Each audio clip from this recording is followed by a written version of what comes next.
மறுபடியும் சத்திய வசன இந்த நிகழ்ச்சிக்கு ஊடாக உங்கள் அனைவரையும் சந்திக்கிறதிலே நான் பெருமகிழ்ச்சி அடைகிறேன்.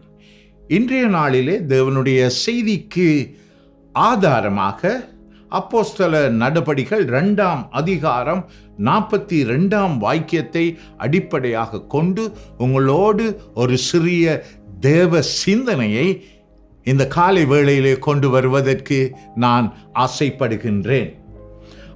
அவர்கள் அப்போஸ்தலருடைய உபதேசத்திலேயும் ஐக்கியத்திலேயும் அப்பம் பிட்குதலிலேயும் ஜெபத்திலேயும் உறுதியாய் தரித்திருந்தார்கள் என்று வசனம் கூறுகிறது.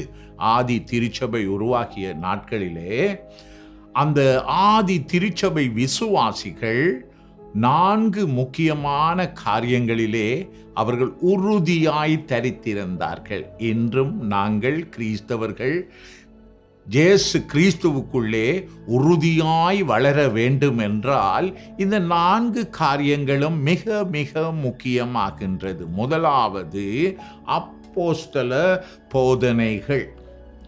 இன்றைக்கு இந்த அப்போஸ்தல போதனைகளை நாங்கள் பார்க்கிற பொழுது எங்களிடத்திலே பலர் பிழையான போதனைகளோடு நிறைய படிச்சாக்கள் கூட பிழையான போதனைகளோடு வர வாய்ப்பு இருக்கிறது.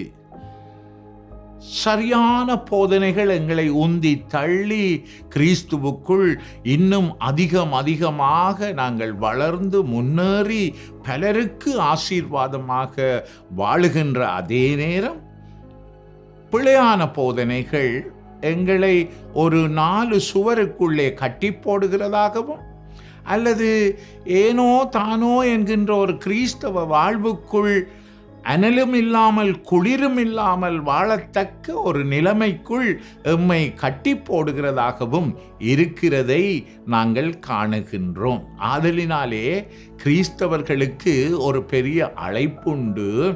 அவர்கள் காரியங்கள் இப்படி இருக்கிறதா என்று வேத வசனங்களை ஆராய்ந்து அறிந்தவர்கள். அங்கே சொல்லப்படுகின்ற வேத வாக்கியத்திலே இருந்த மக்களை காட்டிலும் அதிக நற்குணசாலிகளாய் இருந்தார்கள் என்று சொல்லப்படுவதற்கு காரணம் அவர்கள் வேத வசனத்தை ஆராய்ந்தார்கள்.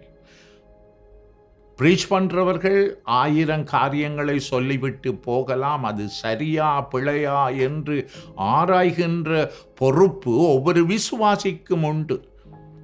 அது மட்டுமல்லாமல் எங்களுக்கு பரிசுத்த ஆவியானவர் எங்கள் உள்ளிருந்து எங்களுக்கு பேசுகிறார்.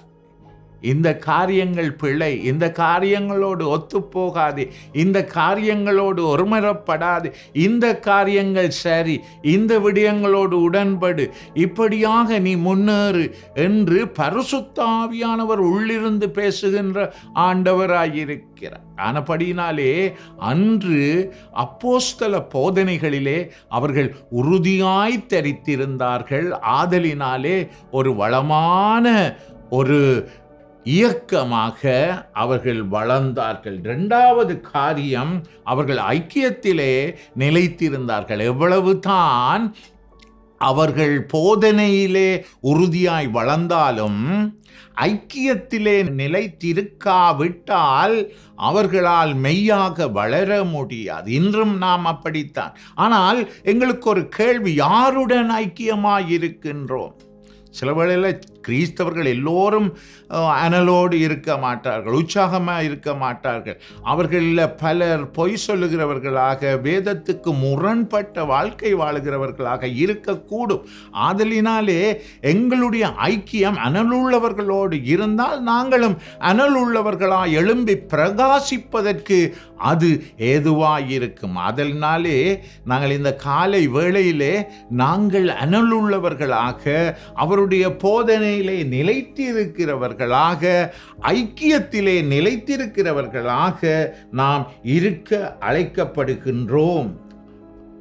அதோடு கூட நாங்கள் தேவனோடு எப்பொழுதும் எங்களுடைய உறவு, தேவன் தன்னை தானே பிட்டு எமக்காக தன்னுடைய சரீரத்தையும் எமக்காக தன்னுடைய இரத்தத்தையும் தந்த அந்த தியாகத்தை எப்பொழுதும் நினைவு கூர்ந்தவர்களாய், தேவ தியாகத்தை நினைவு கூறுகின்ற மக்களாக தொடர்ந்தும் வாழ நாம் அழைக்கப்படுகின்றோம். அத்தோடு கூட நாங்கள் காணுகின்றோம், இங்கே நாங்கள் தேவ தியாகத்திலே இருக்கின்ற அதே நேரம், தேவ தியாகத்தை நினைப்பவர்களாக வாழுகின்ற அதே நேரம், நாங்கள் எங்களை மற்றவர்களோடு பகிர்ந்து வாழ அழைக்கப்படுகின்றோம். எங்கள்கிட்ட இருக்கிற காரியங்களை, நான் கூட சிறையிலே பணி செய்கின்ற பொழுது அநேக நேரங்களிலே என்னை ஒருத்து வெறுத்து, நாங்கள் நான் இருக்கிறதுனால நாங்கள் அந்த முதலாவது எங்களுடைய உடன்படிக்கை ஞாயிறிலே நாங்கள் நினைவு கொள்ளுவோம். அங்கே சில காரியங்கள் எங்களுக்கும் புகழ்ச்சி தரும், மற்றவர்களுக்கும் புகழ்ச்சி தரும். சில காரியங்களிலே நாங்கள் ஒருத்து வெறுத்து எங்களை விட்டு கொடுக்காவிட்டால் திருச்சபை வளராது.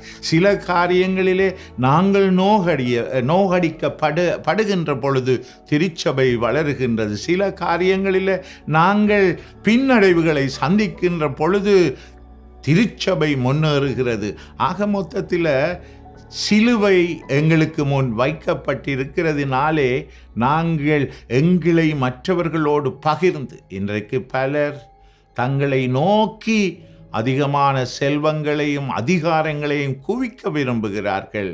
ஆனால் திருச்சபை எழுந்து நடமாட முடியாத பாவப்பட்ட நிலைக்குள் செல்லுகின்றதனால் இன்றைய இந்த காலை வேளையிலே இதை பார்க்கிற ஒவ்வொரு விசுவாசிகளுக்கும் சொல்லுகின்ற சிந்தனை, நீங்கள் விசுவாசிகளாக முதலாவது அவருடைய போதனைகளிலே வளருங்கள்.